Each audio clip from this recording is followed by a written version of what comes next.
the addition grid, and here we're going to add the orange numbers to the orange numbers.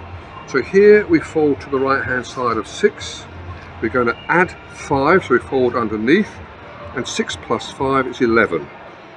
Now 11 minus 5 is 6, or 11 minus 6 is 5.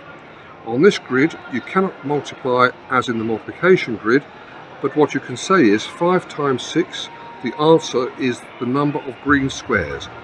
Count the green squares, there are 30 green squares, so 5 times 6 is 30.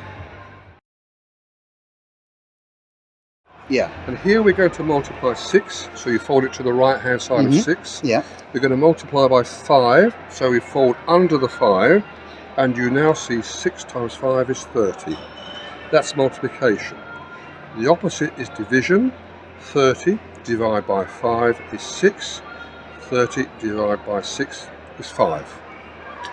Yeah. Additional functions are that you can create 2 rows. Any 2 rows of blue numbers one above the other gives you a lot of high value fractions. These fractions can be reduced to their lowest level, and here you'll see 48 over 56, 24 over 28. They will reduce to 6 over 7.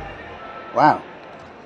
Children can make their own high value fractions by moving the red row over any blue row on the grid, and there you have the high value fractions. 9 over 45, 4 over 20, they reduce to 1/5.